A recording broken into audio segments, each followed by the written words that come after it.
tale of our times. Tonight, 2020 focuses on the gas crisis. The lines get longer, the tempers get shorter, and the questions go unanswered. ABC's Roger Peterson and Bill Sherman tell you what caused the crisis and what to expect next. You'll have straight answers on gas. Then, 2020 takes you to jail. Is it cruel and unusual punishment?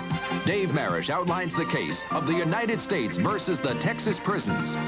A special report, Geraldo Rivera shows new evidence that cocaine is not a harmless high. It can be fatal.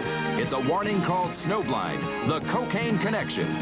And comedian Steve Martin tells us about the everyday realities and the wild inventions of his mind as we explore with him the world according to Steve Martin. Hey, get off my back.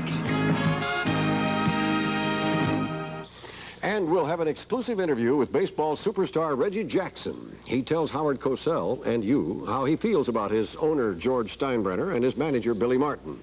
Is baseball's perfect triangle about to break up?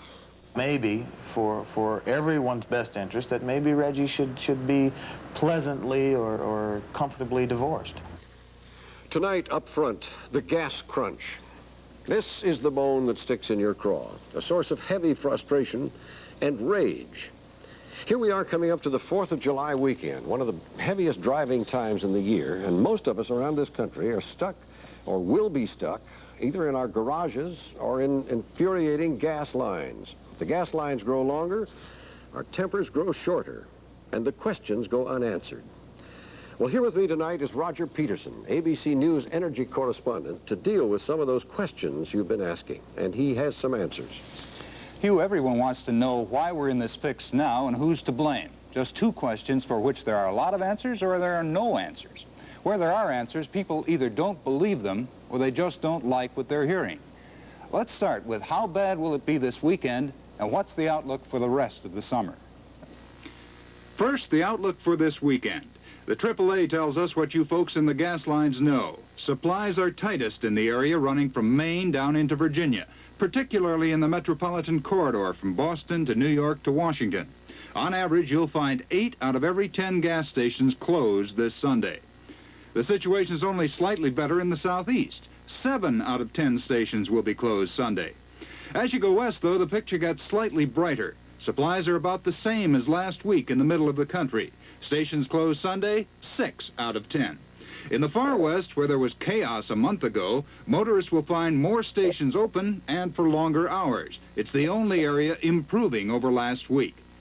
As far as prices, nationwide, all grades are up an average of another penny from a week ago, and OPEC didn't help that out today.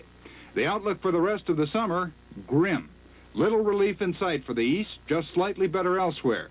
It's got the potential for a long, dry summer. Now for gas line sitters, a look at some of the charges about who's to blame for this mess and some of the answers. Charge. The oil companies are just trying to rip us off. Everyone knows that. Answer. Knowing and proving are two different things. For all the talk about conspiracies, holding back for higher prices, no investigation by government agencies or the press over the past 5 years has revealed proof of any worldwide or industry-wide collusion or conspiracy. That won't satisfy those of you who know, but it's fact. Charge. Refineries aren't producing to full capacity. Answer. Oil companies claim either they're making as much gas as possible or they just can't get enough crude oil. The Energy Department is checking.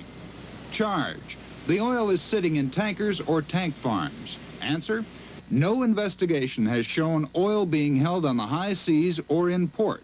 And while tank farms may be brimming at times, the levels fluctuate from day to day, month to month, depending on deliveries. Charge. The Energy Department's allocation program is compounding, not helping the problem. Answer. In part, that's true. The Energy Department admits there are dozens of exceptions to the rules that end up favoring rural areas and cutting big city supplies. Charge. Everybody said when gas gets to $1 a gallon, we'll get all we want. Answer. Which brings us, and you in the gas line, back to the basic question. How did we get into this situation now? ABC investigative reporter William Sherman has some disturbing answers. A gasoline station right outside a busy Shell refinery in Deer Park, Texas. It's closed, out of gas. It is the kind of situation that strikes hard at the credibility of the oil industry. People keep asking, how could this happen? Before the fall of the Shah, Iran was producing about 6 million barrels a day. Their production their exports went to zero for about a 2-month period of time. That created a significant shortage of crude oil. Or did it? Item, a report prepared for the Department of Energy. It reveals quite the opposite. The losses from the 2-month Iranian shutdown were offset by increased imports from other countries. Item, a second Department of Energy report. It states that at the height of the shortage last month, the oil companies imported 533,000 barrels more a day than in May 1978. Demand dropped by 787,000 barrels a day during the same period. Oil companies dismiss those contradictions. They assert that comparing import levels is misleading because imports were significantly lower last year. Oddly enough, gasoline was plentiful and prices were stable then. But there is the key. Last year, and our investigation reveals that the shortage was triggered by oil companies and the Department of Energy in a series of decisions made long before the Iranian crisis. Our story begins in late 1977. October, OPEC threatens a price hike. American oil companies buy as much crude oil as possible, but it is a false alarm. The new year comes with no increase. The oil companies are left in a fix. They got stung. People ended up with more inventory than, in fact, they needed. And that caused the excess oil in the marketplace in the first half of 1978. Spring 1978, oil companies slash imports. In June, according to this CIA report, imports are down an average of 940,000 barrels a day from June 1977. As of last October, the industry had succeeded in drawing gasoline supplies and fuel oil supplies down to a very, very low point where the country was vulnerable to any kind of interruption. Despite this, the Department of Energy does nothing to correct the situation. November, OPEC threatens another price hike, but this time the oil companies ignore the threat. They are wrong again. December 17th, OPEC raises prices by 14% over the next 10 months. January 1979, the Iranian shutdown. February, other OPEC members put the squeeze on by reducing production. March, to avoid the crisis, oil companies can buy immediately on the world spot market, where oil is available to the highest bidder. But the Department of Energy says no. They wanted the oil companies to stay out of the spot market to prevent an additional oil price hike. That logic backfired. What they failed to realize that by doing that, they were going to cause a shortage of gasoline and other products within this country. When they realized that, they then turned around and said, go ahead and buy at the spot market. In the meantime, the spot market has gone up a total of probably 50%. In January of this year, spot market prices for crude oil were averaging $16 a barrel. Now they are averaging $32 a barrel and up. April, the shortage which had been building for months hit for real. First in California. Amico Sunoco, sir. To the right. Then in New York. And finally, throughout the rest of the country. May, the final blow. Documents still classified by the Department of Energy, but seen by ABC News, reveal that as the shortage was building to a peak, oil companies uniformly increased prices for refined products. This is the end of the path. No gas. And where there is some, at prices much higher than anything warranted by any OPEC price hike. But the major questions remain to be answered. Why did the oil companies uniformly twist the market tight last year, reducing inventory and slashing imports? Was it just a coincidence that this year, as the shortage worsened, they all jacked the prices up at the same time? Those questions are part of a Justice Department and Department of Energy investigation that began 5 weeks ago. But there are still more questions left to be answered. Roger? That's how we got here. Now, what can we do about it? Let's look at some of the suggested solutions kicking around the gas lines and what's wrong with them. Solution: break up the OPEC cartel. That's much easier said than done. As long as supplies are short, OPEC controls prices, and there is nothing we can do about it. There's no antitrust act that covers OPEC. Solution: trade the Arabs a bushel of wheat for a barrel of oil. Good idea, but it won't work. The Arabs can easily get the little grain they need from Argentina or even India. Solution: nationalize the oil companies and let government control prices and supplies. That would leave us totally dependent on a less than effective energy department. You've got to be kidding. Solution: since DOE is so ineffective, why not get rid of it? That also means getting rid of all price controls, and gas could cost $2 or $3 or more per gallon. Solution: fire Secretary Schlesinger. Rumors are he may quit in the fall anyway, but one man can't bear all the blame for policies evolved over 6 years. Besides, he's been the point man in deflecting criticism from President Carter, and that makes him very valuable to the administration. Solution: go to rationing. Even though rationing coupons have been printed, there's no national rationing plan. Congress threw out the president's proposal and so far hasn't come up with one of its own. And remember, even during World War II, rationing was effective for just a few months. How effective would it be in peacetime? Yeah, and for how long? You know, this suspicion today, even if the shortage is real, is only going to give rise to more anger. Now, the question is, how long are people going to put up with gas lines? How long are they going to have gas lines to put up with? Well, yes, Hugh, the shortage is real, 2 million barrels a day worldwide, and that's going to continue. We have to put up with that. But the gas lines went away in California. They can go away here, too. In I'd say a week or 10 days, maybe 2 weeks, and people get used to it, and they start to adjust their lifestyles. And this is just the beginning of major changes people are going to have to make in lifestyles to conserve more. Along with that adjustment, there's got to be the development of alternate sources, I suppose. How do you read how we're coming along with that? Well, we're finally getting going. The House this week passed a bill to push synthetic crudes. We should have been doing this in 1973 and 74. We have so much energy that we've got to develop, and we haven't done it yet. Thank you, Roger.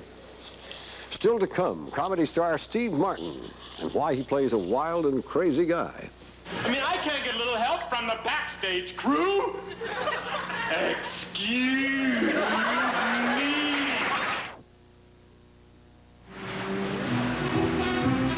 Roger Moore is James Bond, 007, in Ian Fleming's Moonraker.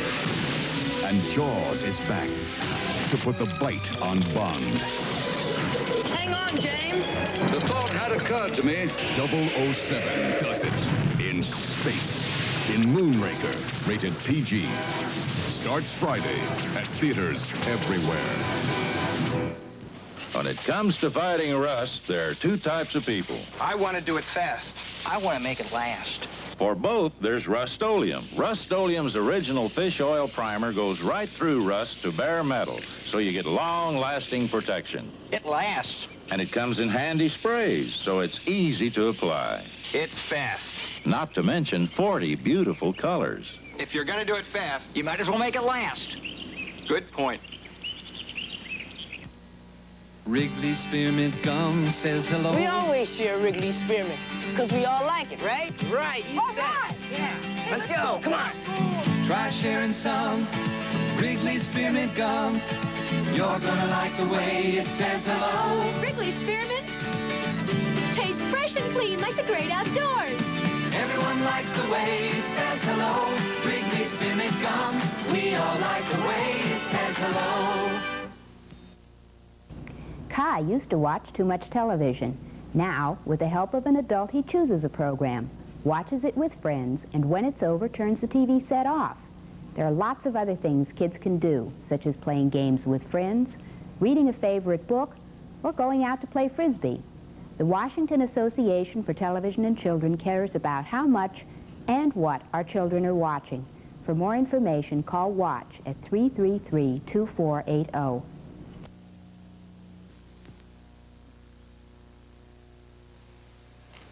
The United States Justice Department is currently involved in its biggest civil rights case ever. It's the case of Estelle versus Ruiz, and it's about Texas prisons, about how many people should be in them and what kind of conditions will be tolerated. Dave Marish has been following the case where the Texas Department of Corrections finds itself being sued by some of its own prisoners and the United States of America. Hugh, the policy of the state of Texas and of Jim Estelle, who runs the Texas prison system, is simple. Fill the prisons and hold down the costs. By putting unpaid labor to the very best possible use, that system is supposed to be close to self-sufficient, thus saving the taxpayers money. There is nothing illegal about that. But according to David Ruiz and some of his fellow prisoners and the U.S. Department of Justice, that policy has led to cruel and unusual punishment which the Constitution does forbid.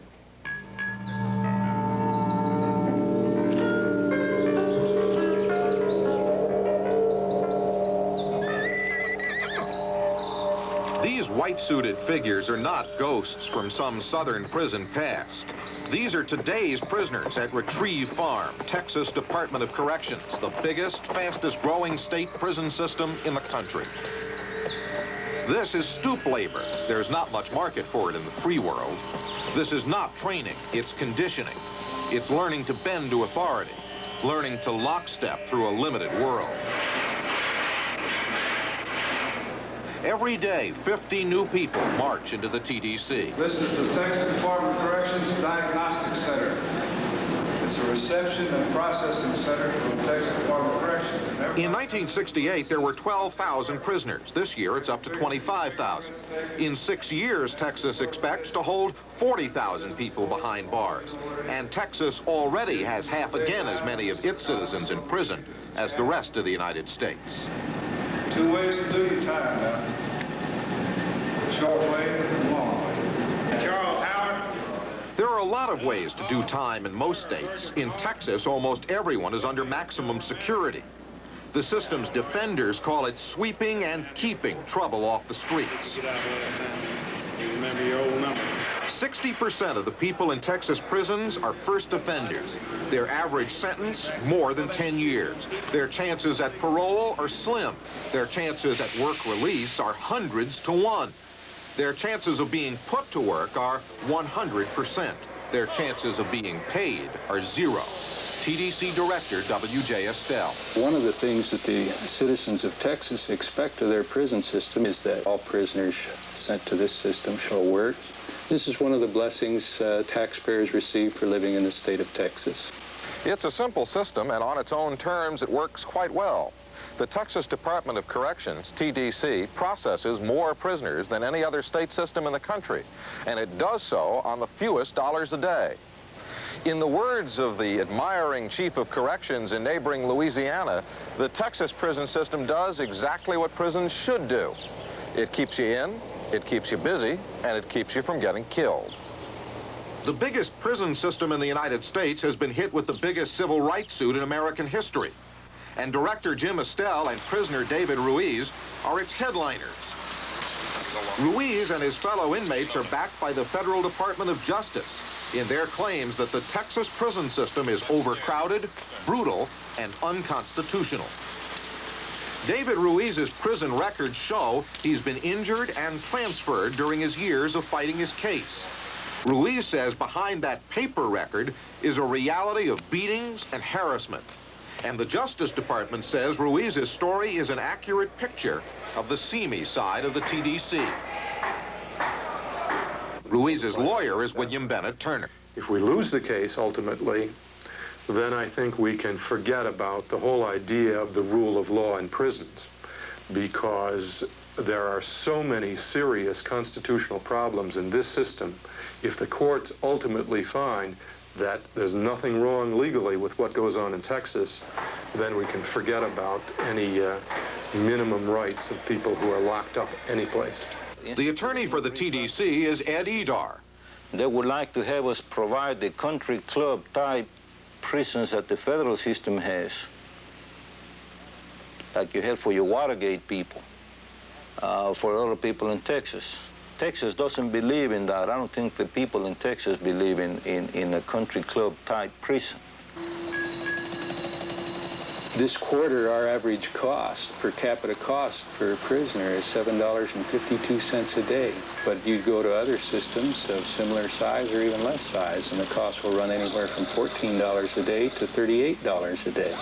And yet we still maintain that we operate a safer, cleaner, and as productive program-wise as any institution. So show me another system that is training people in 39 vocations and giving them a hands-on experience. How do we get this done? Again, not only do the citizens of Texas believe in a work ethic, but so does their prison staff.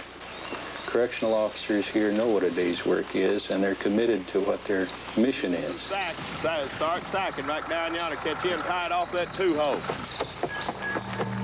While most prisoners work to feed the system, others work to clothe it, and others handle state paperwork or help to manufacture products that brought $15 million to the TDC last year and will pay for $25 million worth of prison costs this year. The prisoners get nothing but their keep. Justice Department expert Arnold Pontessa. The one example of slavery left in this country is with the Texas Department of Corrections. It's the plantation system and the men who are working in it. The only difference from the old slave days, they used to use men on horseback with whips. Now the TDC has men on horseback with guns. Otherwise, the system is identical. Inmates who work in the fields get nothing for their labor except their board and room, exactly like the old plantations. The people who are in vocational training are mainly those with long sentences. The ones with short sentences, who will soon be in the streets, get no opportunity to learn a trade. And it's simply mind-boggling stoop labor with nothing, no incentives whatsoever for improving themselves or doing a good job. Only the threat of violence and the fear of reprisals if they don't continue to work. I didn't learn no trade. I didn't know no trade when I came my first time. And all I knew is how to handle a gun. And that's what I did when I was released. The state of Texas saves money not just by stiffing its prisoners for pay and working conditions, but by short-staffing its professionals. Prisoner-to-guard ratios can go as high as 13 to 1. And that can mean the use of building tenders or roll boys, prisoners who double as disciplinarians and snitches. In the infirmaries, it can mean the use of prisoners as paramedics, and sometimes, critics contend, the use of prisoners catastrophically as makeshift doctors and surgeons. I've heard about prisoners that have died because of inadequate medical attention. I was in the Ramsey unit when a prisoner went to request for medication. He was having chest pains. They gave him jelly seals. Said that it was some kind of gases he had. About an hour later, the prisoner died of a heart attack. I guess if the case were summed up in a nutshell, it would be that the state of Texas stands accused of running a system that is economical, but the economy is all balanced on the backs of the prisoners. Is that fair? No, that's not fair, David. The economy is not balanced on the backs of the prisoners when you're taking $63 million away from taxpayers to support the system every year, and that cost is going up just like your household budget is going up. No, that's not a fair assessment of it. One big reason the TDC budget is growing is the more than $90 million projected for new building over the next 2 years. The new facilities will relieve one federal complaint, overcrowding. Soon, 1,000 men will no longer sleep on mattresses on the cell block floor. But none of them will think he's in a country club. Right now, Director Estelle admits not one of his facilities measures up to American Correctional Association standards. And he admits the new buildings are not being put up with the ACA standard in mind either. If I had a jury in this case, I could bet you any amount of money right now that the United States wouldn't stand a chance in the world of prevailing on any issue. Attorney Edar might be right. Certainly citizens of the TDC town of Huntsville support the system as it stands. What job you see as what a prison should do? What should prisons be like? My mother and father both work for the prison, and of course several other people I know. Mainly, it's to keep those away from us that don't know how to live in society peacefully. Most important to all of us that they're taken off the streets where they have been committing crime after crime. I'm sort of prejudiced myself. I sort of say eye for an eye, you know. I truthfully believe that prison is a place for punishment. And I think that we've got one of the finest systems in the, not only in the United States, but in the world. But Ed Edar is not presenting this case to a jury. It's before liberal federal judge Wayne Justice, and it's eventually headed for the 9 justices of the Supreme Court. It'll be up to them to decide this case and to decide just what the basic rights of American prisoners are. Texas has got to learn that they can't be so profligate in incarcerating just about everybody who's convicted of a felony. 60% of the prisoners in the Department of Correction are first offenders. And a majority of the people are not convicted of violent crime. And Texas is going to have to stop putting those people away. I think the basic issues are, number one, who is going to run a state prison system? Is it going to be the citizens of that state? Is it going to be the inmates? Or is it going to be the federal government? And then I think the validity of the work ethic is involved in this case, too, very much so. I believe in humane treatment. I believe that any man or any woman is entitled to equal and humane treatment. And that's all I'm thinking in federal courts. Win or lose in this case, David Ruiz faces the possibility of up to 14 more years of hard time. So far, he's been turned down every time he's asked a Texas board for parole.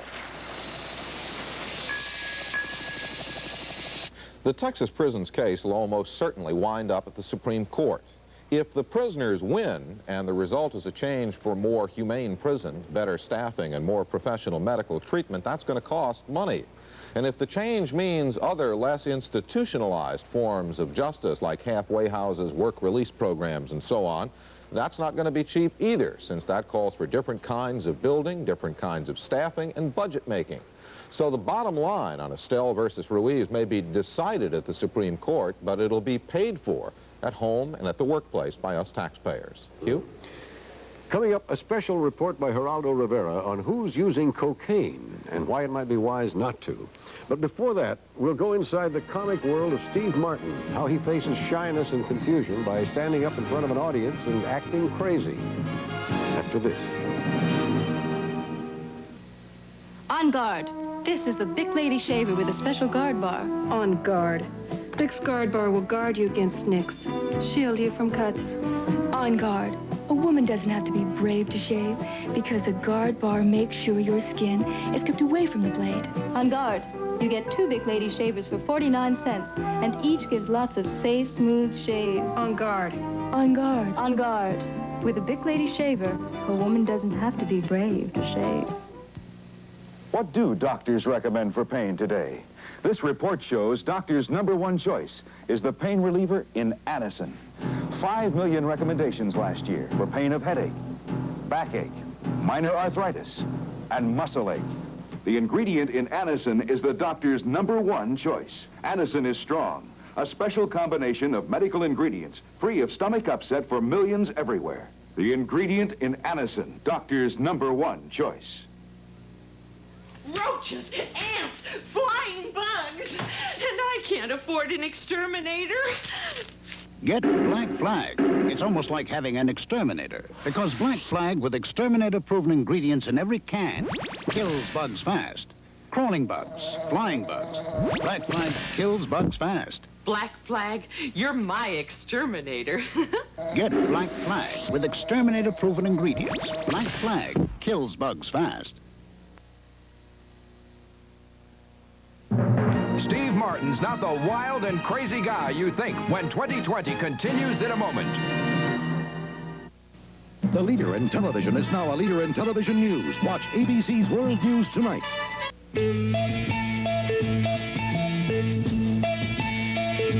News Brief 7 is brought to you by Ponderosa. Applause, applause for the great steaks at Ponderosa. This is David Shoemaker. In the news at this hour, demonstrators are still sitting in at the mayor's office. They're angry over a decision by the city to close down an emergency shelter for women. Police tonight have closed Interstate 70 from Hancock, Maryland, north to the Pennsylvania line because of an accident involving a tanker truck loaded with liquid oxygen. A victory for the president tonight on Zimbabwe, Rhodesia. The House voted to continue the economic boycott.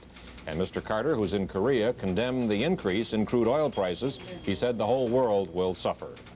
There's a report out tonight on helping you determine whether it's a girl or a boy. Join us at 11. 40 million kids in America under 12, and now Ponderosa has free burgers and fries for all of them. Yeah, I've got 5 of those 40 million kids, and sometimes I feel like I'm feeding the whole country. But now, when I buy a delicious steak at Ponderosa, all of my kids get a free burger and fries. Delicious. Great tasting steak, and then now my kids get great tasting burgers. Free. Applause, applause for the free burgers and fries at Ponderosa.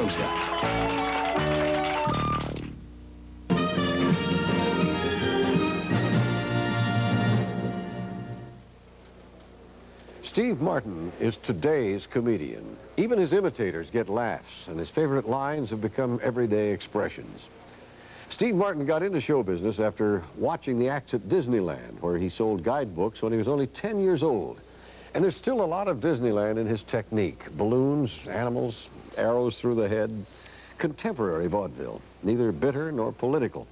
And if down at the schoolyard or at your next cocktail party, someone uses the phrase, "I'm a wild and crazy guy," you know right away that it's one more stolen page from the world according to Steve Martin.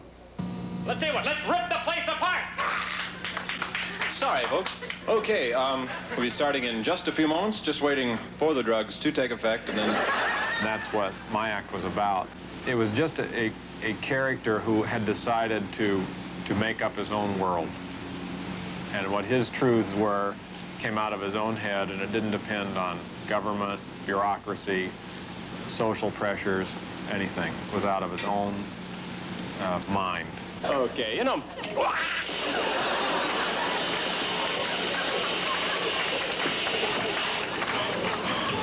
Live performing is very strenuous and hard. It's a place where you're most vulnerable.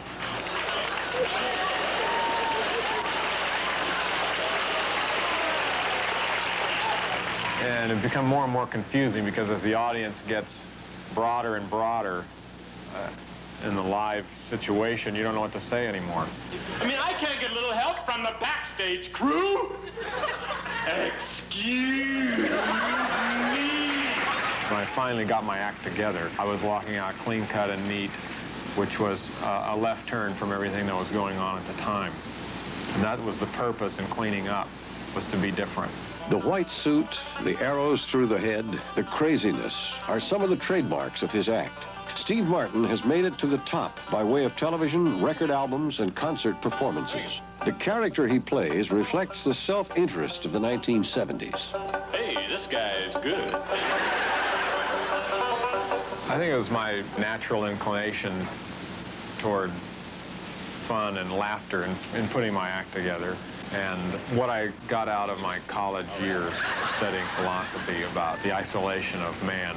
Hey, you get to see a show. All I have are memories. I was doing a character in my act, actually a continental guy, and I was talking like this. Danny Aykroyd saw my show in New York, and he had a character that was a Czechoslovakian, and we put them together and became brothers. Hey, here is something.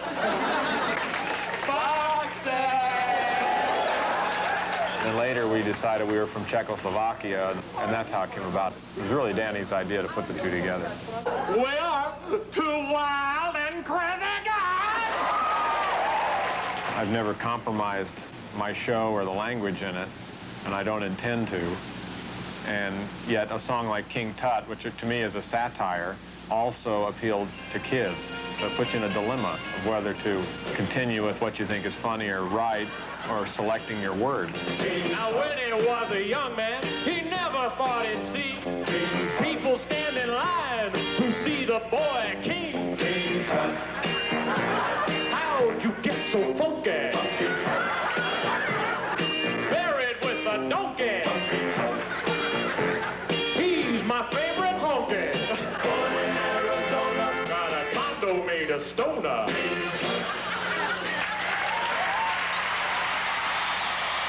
94 WYSP with King Tut. We're taking some calls from people who have Steve Martin imitations. Just kind of spending the night in honor of Steve Martin. Just a second. Let me see if I got him on the line here. Hello? Hello. Who is this? I just called to say that Steve Martin, you are one wild and crazy guy. Steve! This is Steve Martin, a wild and crazy guy.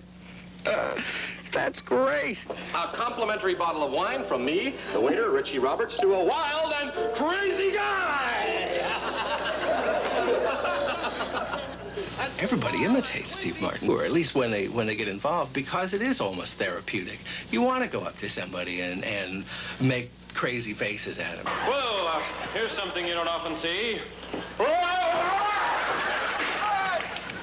Worst thing is when people stare at me. It drives me crazy. If I'm eating or something and you know someone's staring, but there's nothing you can do about it. And if I were someone else and I were seeing someone that I'd seen before, I would be staring too. Would appreciate it if you wouldn't bother us, all right? Yeah. Well, excuse me. Okay, Look, would you just leave us alone and stop bothering us, please? Well, excuse me. Now stop it. We are human beings. We have a right to some privacy. It does inhibit me from looking at the world. You don't go out as much. You can't observe people anymore because they're always looking at you. I'm just an ordinary person like everybody else, and I'm more embarrassed actually by attention off stage than elated by it. People don't really expect me to be funny, but they do expect me to be cordial and courteous and kind, and that my time is theirs. And that's a little distracting to me. I've heard they're getting such a crowd here that I had to stop. But I'm going to... Steve Martin was the star attraction at the convention of the American Booksellers Association in Los Angeles. Mr. Martin is here today because he's written a book called Cruel Shoes. I now give you Newsweek's cover boy, King Tut's publicist, and America's favorite balloonatic, Steve Martin. I wrote out of necessity. I was always a performer. And now I think I'm mixing up more 50-50 because writing is so essential to everything I do. I'd like to talk about some of the books that have influenced my writing. Mr. Bradbury talked about Charles Dickens, who's one of my favorite authors. In fact, one of my favorite stories is Tale of Two Cities, and I'm so moved by the very end when Ronald Colman puts his head on the guillotine and the camera pans up and you just see the guillotine. To me, that's writing. I just wanted to say that writing gives me a chance to express my... Hey, where are you going?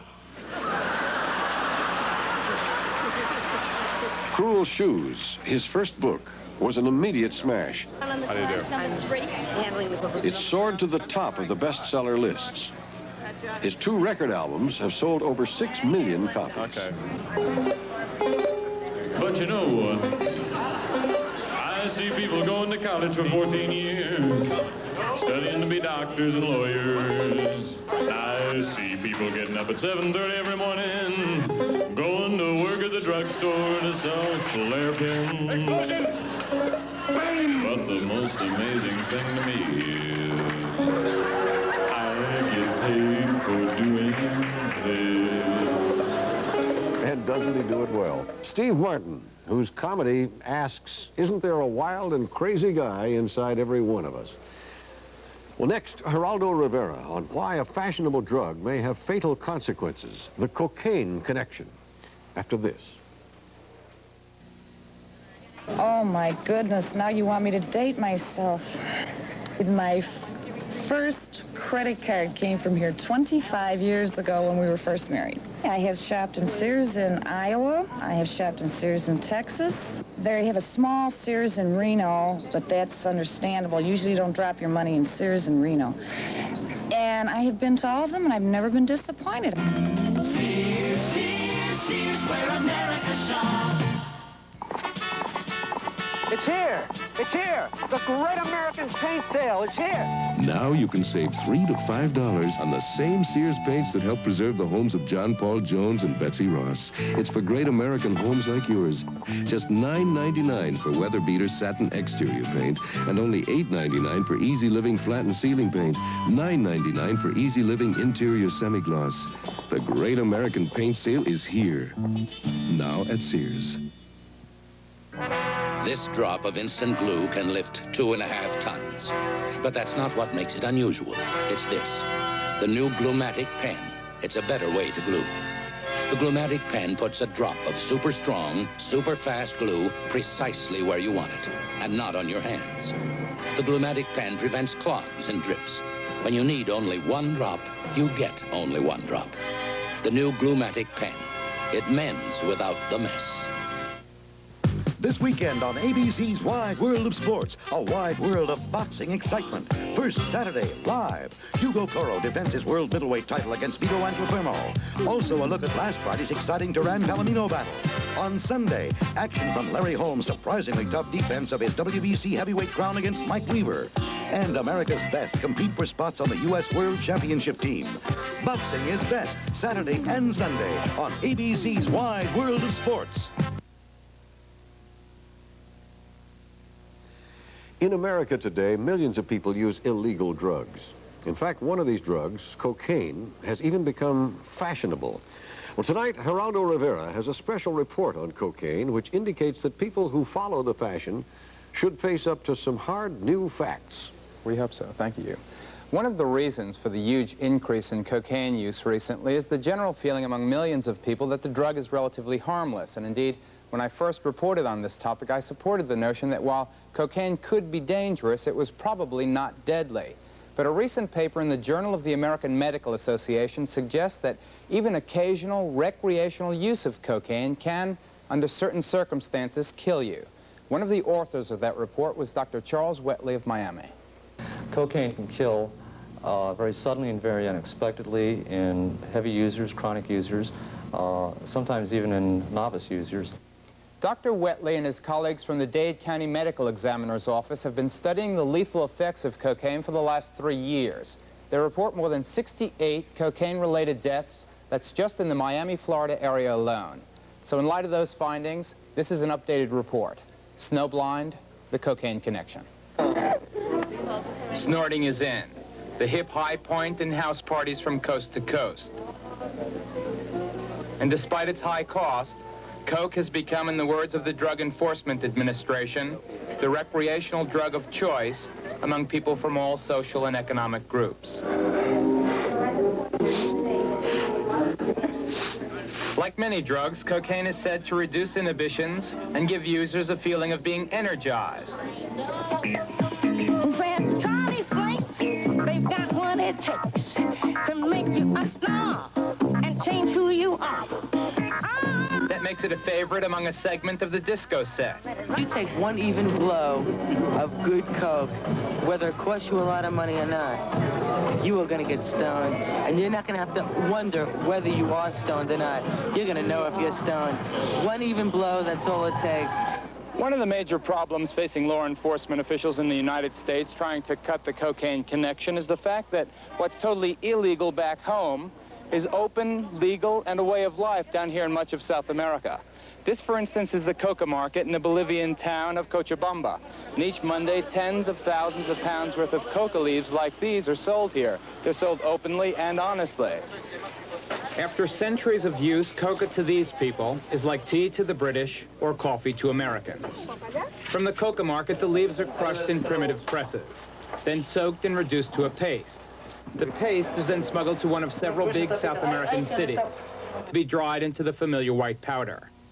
One of the major processing points is 1,000 miles north and west of the Bolivian coca markets, in the city of Lima, Peru. Perhaps to counter recent criticism of official involvement in the illegal drug trade, we were permitted to accompany the Peruvian police on a major drug bust. Using information provided by paid informants, 4 people were arrested. They'd attempted to sell about 35 pounds of pure cocaine. The suspects were all questioned, and the woman talked. She gave police the name and address of the man who had actually processed the stuff. In a dramatic raid on a home in the prosperous section of Lima, the agents moved in at first light. The suspect was believed armed, so they took no chances.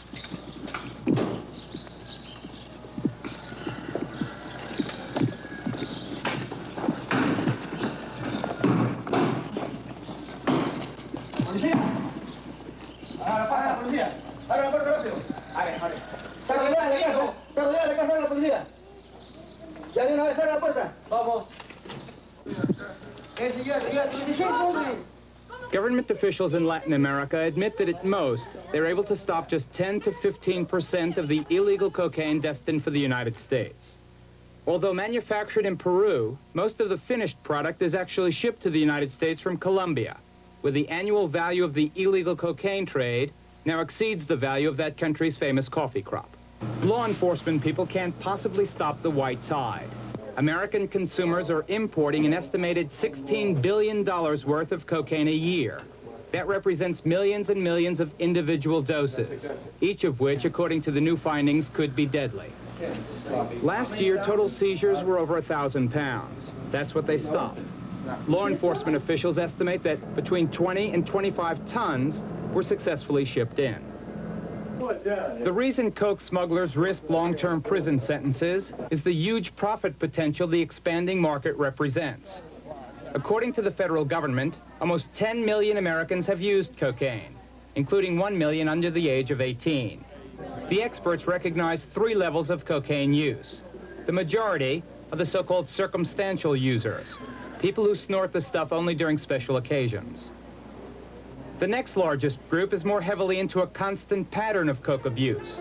They're called intensified users. Generally, members of this group support their very expensive habit with small-time dealing.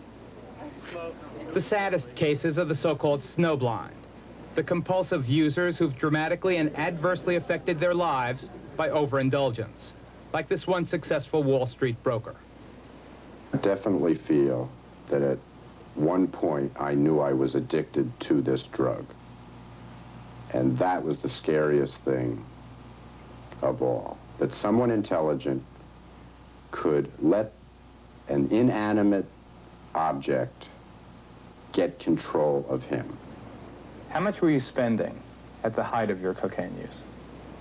I would say that I spent over $500 a week.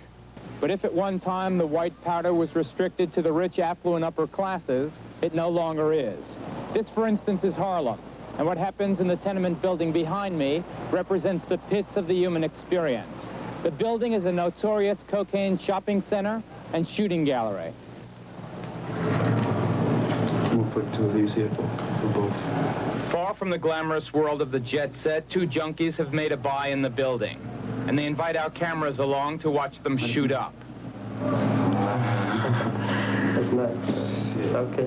Unlike the majority of coke users who snort the drug, there is a relatively small number of hardcore users, like these 2, who inject the substance directly into their bloodstreams.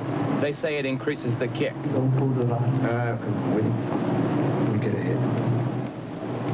Both men are addicted to heroin, but they've recently switched to cocaine because the poor quality of heroin now available on the streets is insufficient to satisfy their craving. Unlike heroin, cocaine is theoretically non-addictive. But if that's true, it doesn't explain the terrible desperation that characterizes the junkie's craving for another shot of snow. You always have the feeling that you want more, because you want to try to recapture that good feeling that you got the first shot that you took.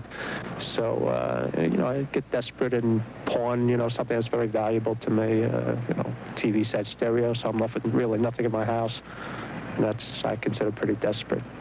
You know, you get desperate, you do anything, you know. I guess the only thing I wouldn't really do is kill over it, you know. I would bluff somebody. You know, put a knife to the neck, but I don't think I would cut somebody for it. But then again, I don't know. I might too. If I got that desperate, it's possible. Cocaine is obviously seductive, habituating, and powerful. At the New England Regional Primate Center, animals like these have for the last 6 years been used in cocaine research. The monkey is taught that the harder he works, in this case tapping the lever in front of him, the more cocaine will be injected into his bloodstream. The results of these tests should prove sobering. even to people who are casual users. How hard will these animals work to get cocaine? Well, they're very easy to train for responding for cocaine, and they'll work extremely hard. For example, they'll do as many as 1,500 responses in 10 minutes for a single injection of a low dose of cocaine. What does that tell you then, doctor, about people? How hard will people work? Well, we think that the sort of evidence we've obtained suggests that people would get very involved with cocaine, that their whole lifestyle might get caught up in seeking cocaine, and that the environmental circumstances associated with obtaining cocaine would come to have a powerful control over their behavior. Until now, that was the worst news for cocaine users. Dr. Wetley's findings have changed that. Most cocaine users seem to be in the middle or upper classes, economically speaking, and most of the people who use it seem to snort it. Can they die by snorting? Most definitely they can die by snorting it. Furthermore, it is not necessarily dose-related. Our study has shown that people who snort the drug die with intermediate levels of cocaine in their blood. The cause of death, or the mechanism, is probably related to not only the peak blood concentration, but it's also related to how fast the drug is absorbed, which you cannot control, obviously, when you snort it. And it's also probably related to your past history of drug use. Cocaine has always been called, or at least has recently been labeled, the champagne of drugs, and the general wisdom is definitely that it does not kill you. Is that wrong? It is definitely wrong. I'm not saying that cocaine is as strong a poison as, say, cyanide or strychnine, but I think people must realize that it is not a very benign drug, a very safe drug, that you can run into problems with it. If you're going to use cocaine, you have to be aware that people can suddenly convulse even by snorting the drug, and that if going to be in a social set where cocaine is frequently used, I think you have to be aware of this. Now that we're getting more experience with it, more people are using it, they're using it more frequently, we're starting to see deaths from it. We already knew that cocaine was not a harmless, frivolous plaything, that it was a dangerous drug which could cause serious psychological and physical problems. What we didn't know is that aside from making you snowblind, it can also kill you. Tell your friends. They might get away with it, they might not. Thank you, Geraldo. We have an exclusive interview with baseball star Reggie Jackson, the first he's given since Billy Martin was brought back to manage the Yankees. Howard Cosell will have that interview for us right after this.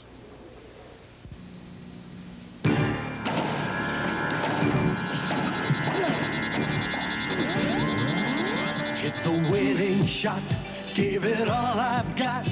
Now it's all behind. Got blue ribbon on my mind. I've got Pabst Blue Ribbon on my mind. There are a lot of beers, but there's only one, Pabst. It's brewed to be the best, naturally, with no artificial ingredients, and you can taste it.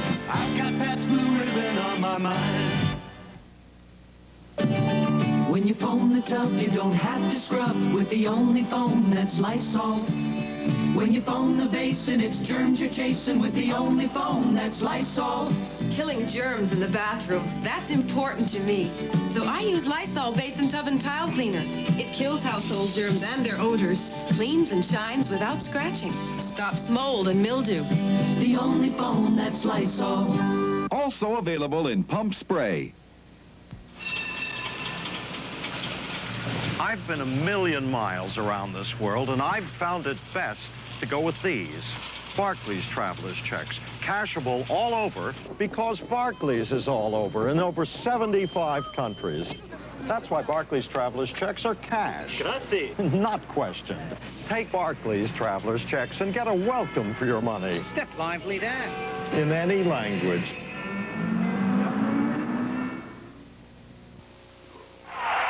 They named a candy bar after him. They write songs about him. The fans cheer him, the fans boo him. He's the baseball superstar.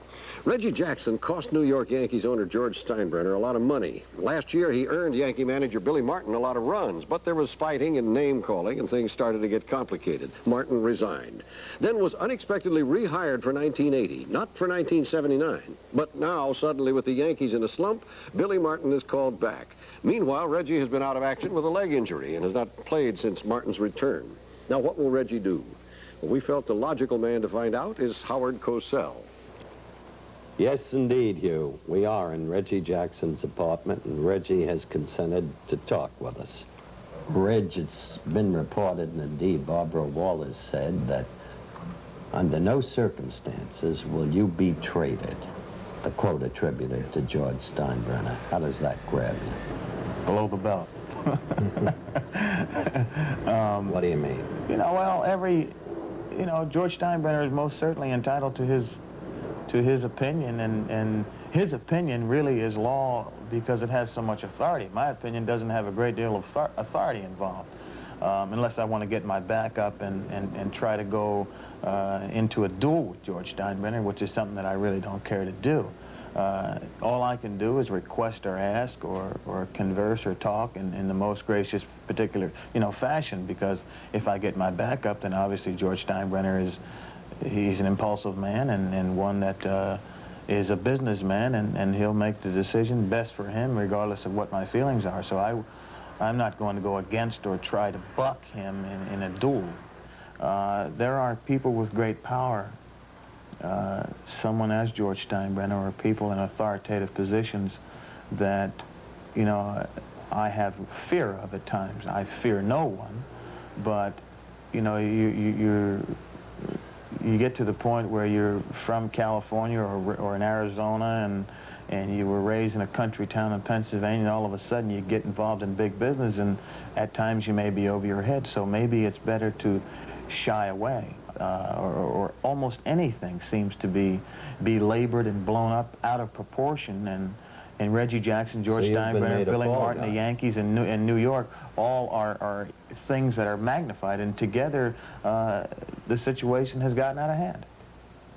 Now, in every public statement, and in his first appearance on national television after reassuming the role of Yankee manager, Billy Martin has clearly sought to mollify you. You saw him tell me, right before a Monday night game, Reggie and I are good friends. I know Reggie will put out. Now, admitting that the Reggie and I are good friends is hogwash. I believe the man really thinks that you're a professional ball player and will put out for him. How deep is the dislike for him, really? And is it impossible for you emotionally to play with maximum effectiveness for him? Well, I don't think there's, I'm a professional, and I will play. I will play when I'm ready, which is very soon. I will play for Billy Martin. I will give my all. I feel Billy Martin wants to win, and I feel as though the statements that he has made, regardless of how they've come out or whatever, I think that he has conducted himself admirably, and I appreciate it, as from one human being to another. Again, there's the ability to forgive, which you must do if you have any religious background at all, but I think that all human beings have a very difficult time forgetting.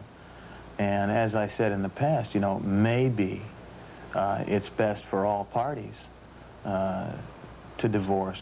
I think Billy Martin has handled himself admirably through this thing, because there were something that was said to him the other night. Reggie filed a grievance, and Reggie said he doesn't want to play for you. And he handled it, his response immediately, extemporaneously, impromptu, was good. I read it. And I respect that. I know what it's like to have heat on you and have to retort extemporaneously, impromptu, right now. And he did a hell of a job, and you can't fake it. Are you glad now you're staying with the Yankees for this year? Yes. That's 2020 tonight. We're in touch, so you be in touch. I'm Hugh Downs. Good night. This is ABC.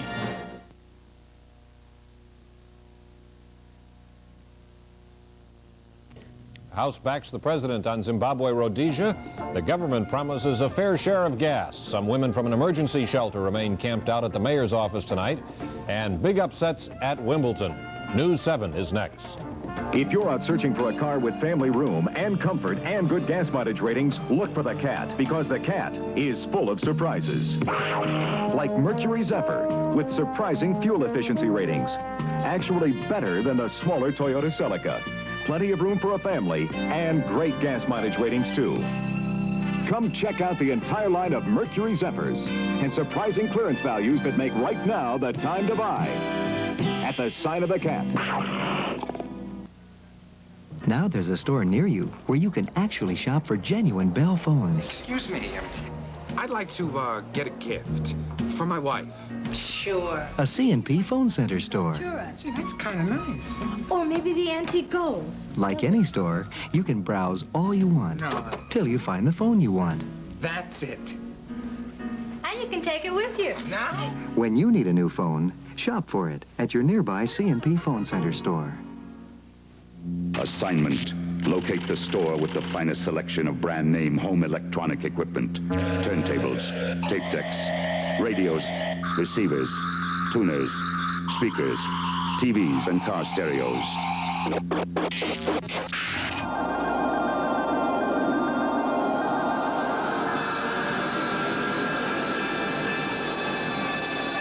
Circuit City, the most complete stereo and home entertainment center anywhere. News 7, Washington's best Emmy Award-winning news.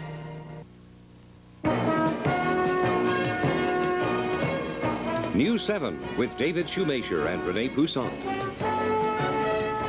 Good evening. Renee is on vacation. Gas rationing was the subject once again today on Capitol Hill. The man in charge of controlling America's inflation said rationing may be our only weapon against the OPEC oil price increases. Alfred Kahn told Congress that the price increases will severely jolt the economy and that the best way to fight that is to sharply limit demand for gasoline and oil.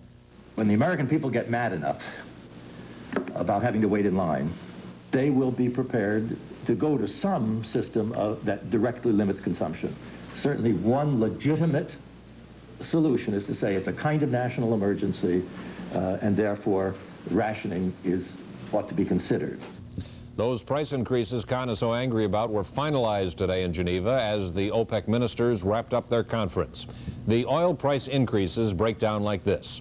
Saudi Arabia will boost its prices from $14.50 a barrel to $18. That will add an estimated $5.5 million a day to the U.S. fuel bill. Most of the other nations went from $19 a barrel, including surcharges, to between $21 and $23.50. Overall, the oil price hikes will cost us about $10 to $12 billion a year.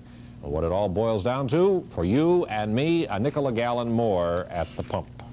At the Tokyo Economic Summit today, President Carter reacted angrily to the price increases. He called them extraordinary and said that he believes Americans, and particularly Congress, now upset enough to take action. He said some steps already are being taken to shorten gas lines. My information is that in the next few weeks, hopefully sooner, there will be an increase in supply of gasoline to the affected areas. The oil companies and the Department of Energy, and I talked to the Vice President this morning, all agree that the percentage of gasoline being allotted in the affected areas will be increased to about 97% of what it was last year, a much better supply than we have experienced the last couple of weeks. The gas allocation changes the president referred to are designed to help hard-hit sections of the country. That's us. Today, an official in the Energy Department told members of Congress from our area what the changes will mean. John Spiropoulos has the story. You can put some of the blame for our gas lines on the Energy Department's allocation system, says a top official, but Deputy Energy Secretary John O'Leary insists we're not being cheated. The fact of the matter is the District of Columbia is getting very close to the national average. Why is it that we have the long lines here and they are not apparent in other areas of the country? No, they are apparent, Delegate Fonfrey, in other areas of the country. But O'Leary is planning a few moves. He's giving oil companies more flexibility to shift gas within a state, move it to where it's needed most. He's asking governors to fine-tune the system to send gas they control to areas with shortages. Governors now decide where to send 5% of their state's gas. And he's offering to up that percentage. He says he'll increase the gasoline under state control if governors want to send it to hard-hit areas. But O'Leary admits the best we can hope for is that these moves smooth out the troubles with the allocation system. That we are not people who have spent our lives and know intimately the oil business. We are government bureaucrats doing the best we can You'd think government bureaucrats sit in gas lines, but O'Leary admits his people have only just recognized that the allocation system is causing big problems in the city, but few in the countryside. On Capitol Hill, John Spiropoulos, News 7. Shell Oil is trying to ease the gas pinch in the Washington-Baltimore area. Shell is making 2 million gallons of emergency gas available to its 250 stations here and is offering dealers in this area gas for the weekend. But there's a catch. Any gas delivered this weekend will be deducted from July's allocation. Today in Congress, the House passed a watered-down windfall profits tax on deccontrolled oil, one that would allow the oil companies to keep more than $22 billion in unearned revenue. The House apparently agrees with its members from oil-producing states that the best way to increase domestic oil production is to leave more money with the oil companies. That bill now goes to the Senate. The American Automobile Association released its latest fuel gauge report tonight, and the word is more dry tanks for the district. AAA estimates that only 13% of the gas stations in the Washington area will be open after 6 o'clock Saturday night. Only 3% will be open Sunday. To make matters worse, AAA says many gas stations in the area will be out of at least one grade of gas this weekend. The gas shortage is threatening to turn the suburban dream into a nightmare. Many people moved to the suburbs when gas was plentiful and cheap. And now those people are going through some tough times. Tonight, News 7's Jim Clark takes a look at Fairfax County to see how people are coping with the gas crisis. Makes me very nervous. I think it makes all of us very nervous. The prices of food and the gas. It's going to change a lot of the way we live. Changing the way you live in suburbia can be a nightmare. Everything here is more expensive and nothing is nearby. Not even the amenities that brought you here. There's no public transit. Even for things like going to the market to buy food, you need the gas machine. We just drive this a little bit less than we used to, and of course keep our mind on the odd even plan. Tomorrow we can get gas. Double-digit inflation had already taken its toll in suburbia before gas lines surfaced, forcing both parents in many families to take jobs to meet monthly bills. A recent survey showed that was taking a toll. Higher divorce rates, more teen runaways, more turning to drug abuse. How do you feel the government is dealing with the problem of inflation and gas shortages and prices? Not very well. I think they could be doing a lot more to help the middle-income people. There is more carpooling here now, fewer single-purpose trips, closer tabs on budgets, plans for simpler nearby vacations, and increased uncertainty about the future. A final note about suburbia. It is where most Americans live, where most of the votes are. And attitudes here will play an increasing role in how the nation deals with this energy crisis. Whether we simply try to muddle through or get tough and begin developing alternatives. In Fairfax County, Jim Clark, News 7. One alternative for suburbanites is mass transit, but the cost of that is going up too, starting this Sunday. Metro subway fares during rush hours will be going up, as will Metro bus fares in Virginia and Maryland. There will be several route changes for Virginia buses. If you have any questions about all this, call Metro at 637-2437. Maryland State Police have closed off Interstate 40 from Hancock, Maryland to the Pennsylvania line tonight. The reason? A tractor-trailer truck carrying liquid oxygen has been involved in an accident. Liquid oxygen is highly volatile, extremely dangerous. We'll be right back.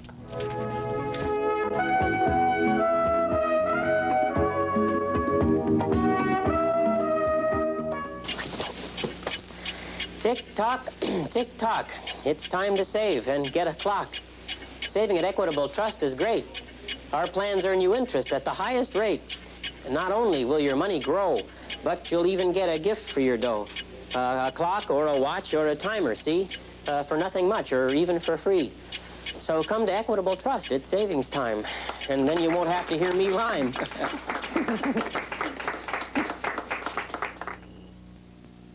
Fact. Starting wear accounts for 90% of your car's engine wear. Fact. The black oil Arco Graphite protects your engine better than any other leading motor oil because it reduces friction better than any other leading motor oil. Our Arco Graphite has 2 lubricants. Premium motor oil plus anti-friction graphite that clings to engine parts long after other oils have dripped away. Yet it's competitively priced with other leading motor oils. Arco Graphite. It's a fact, not friction. Fiat presents Strada. Another Italian work of art. Strada, artfully engineered to give you better gas mileage, better than the gas engine Rabbit or Honda Accord. And artfully designed to give you more room than either the Rabbit or Honda Accord. The front-wheel drive Fiat Strada, another Italian work of art. Revlon wants you to feel beautiful. Feel the beautiful, healthy feeling difference Milk Plus 6 makes.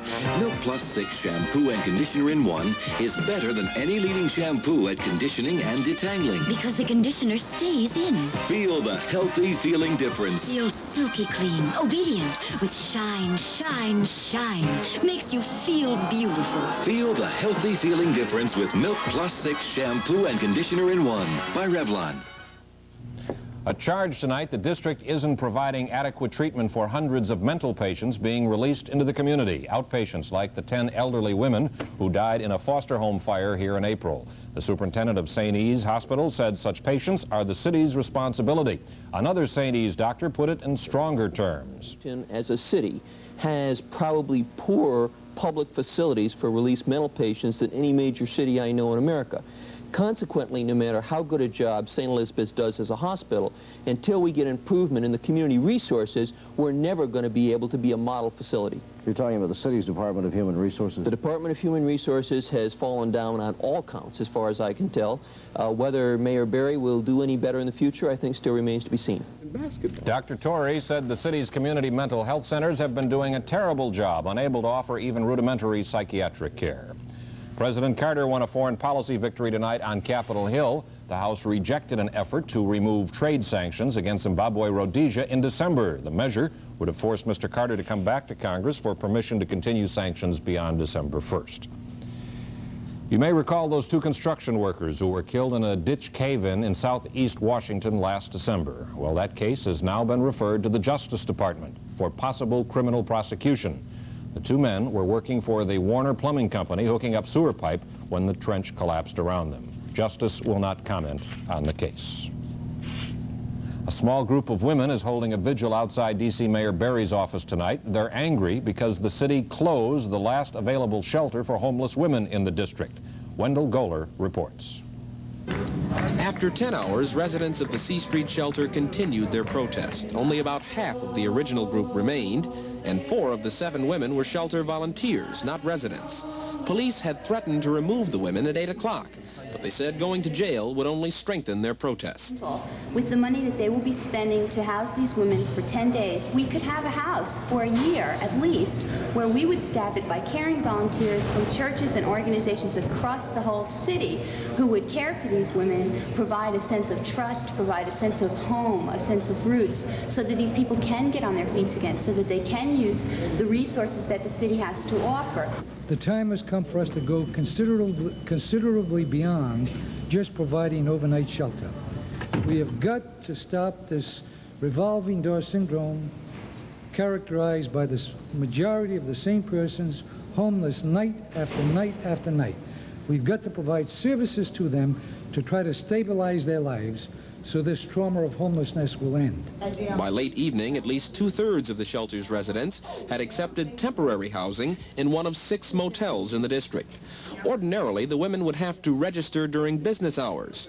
But with the House of Ruth full, the C Street shelter handled the difficult cases, the women who couldn't or would not come here between 9 and 5. And there is no indication how long this building will be open at night. So now the city has no shelter for homeless women, and while they'll be provided for, put up in one of 6 locations in town, they're pretty much on their own. Their cases are handled individually. Maybe one of the biggest things the C Street shelter provided was a sense of community. Maybe the volunteers there found that as much as a roof over their heads, these women need someone to talk to. Wendell Goler, News 7.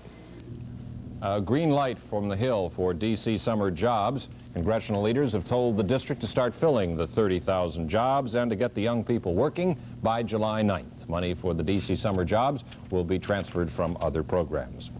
Medical research from Israel says that if a woman wants to give birth to a son, she should conceive 2 days after ovulation in the middle of her monthly cycle.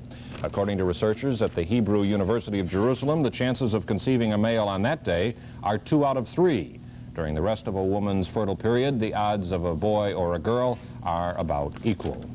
Lowell and Janice Schiff run a group home for mentally retarded young women. The idea of a group home is to get people out of institutions and back into society. This Saturday, the home celebrates a success. After 3.5 years at the home, Ginger Wriggles is moving out and into her own apartment. Gary Axelson has her story. Ginger's going to share an apartment in Annandale with another young woman, a woman who graduated from a group home a year ago. Each time there's a new graduation, it sets an important example. There are 3 other girls still staying at the Schiff's group home. All the girls look to Ginger as a role model now, and they'll be listening very carefully when she calls to how things are going and what are the rough spots and how's her job going, and they'll use this experience as an incentive for them. Ginger's quite a person. She's got a job that she'll get to by taking 2 different buses. She's got an organized system for shopping and planning meals and the like. And while she'll miss her friends, she's ready for the move. Mainly important thing is because you have a place to live of your own, and you know you saved up all the money to have what you want and do what you want, and you feel to the point now you don't need, support, like you don't need counselors staying overnight anymore. You could stay alone by yourself. Janice and Lowell made up a special diploma for Ginger, and it has all kinds of fancy words because, as Lowell says, all diplomas have fancy words. But what it really says is simple. It says that Virginia Wriggles is a human being on her own, really on her own, for the first time in 31 years, and that we all know she's going to make it. This is Gary Axelson.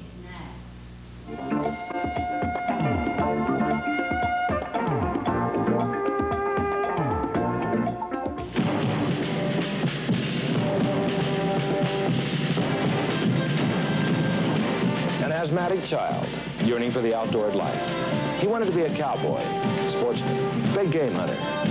By exercising and training both his mind and body, he grew up to be all these things. And also our youngest and one of our most charismatic presidents.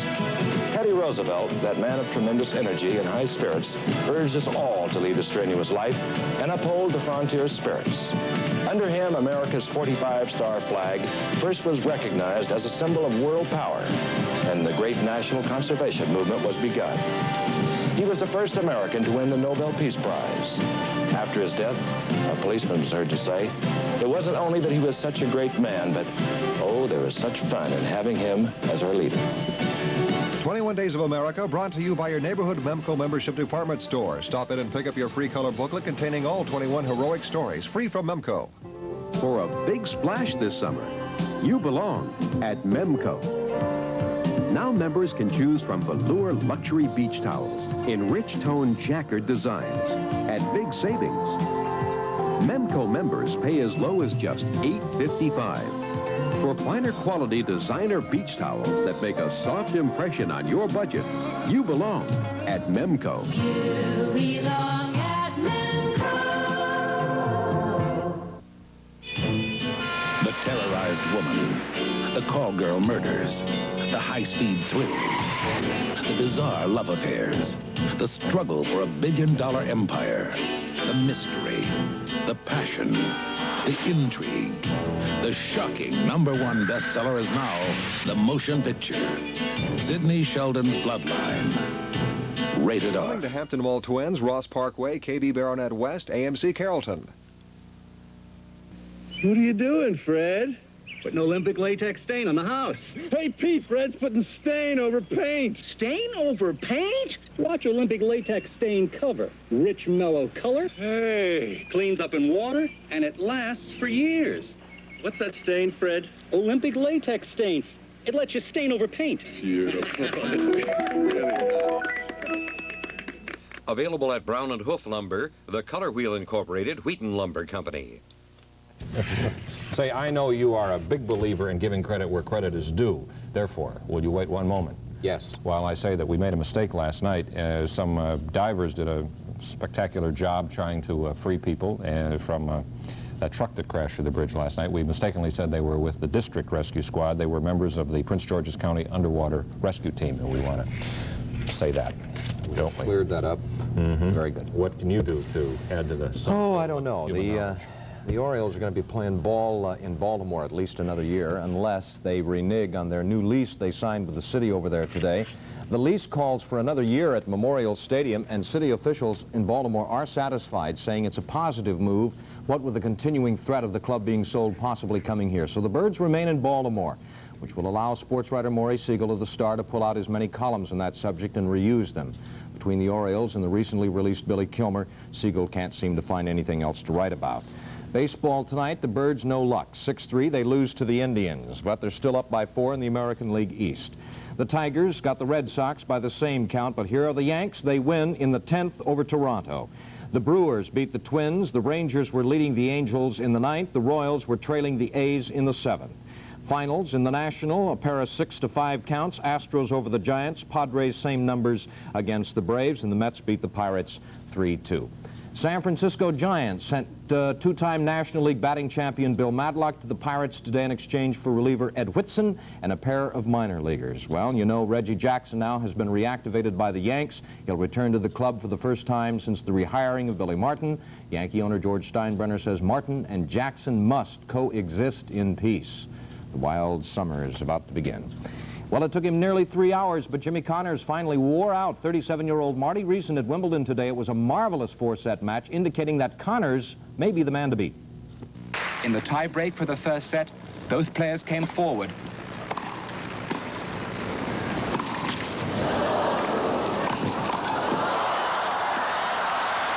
But it was Reeson, 11 years older than Connors, who took the set. Like Borg and McEnroe yesterday, losing a set put Connors into the right frame of mind.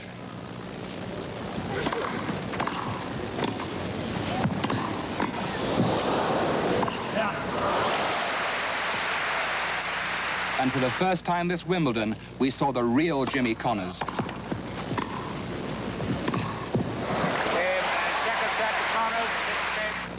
The third set went to Connors, but only after Reeson, playing with his best backhand, took him to a tiebreak. The match ended with a puff of chalk, as Connors won 6-7, 6-3, 7-6, 6-love. Chris Jameson, ITN Sport. While Connors was winning, Guillermo Vilas was not. Young Tim Wilkerson of Shelby, North Carolina, fell down at least 9 times in this match with Vilas, but he was still able to lift the ball over the net for winning points. The 6-seeded Vilas is gone. A little sunshine to Tracy Austin. She's hanging in there. The 16-year-old from California lost her first set, but came back to beat Bridget Cuppers. See you tomorrow.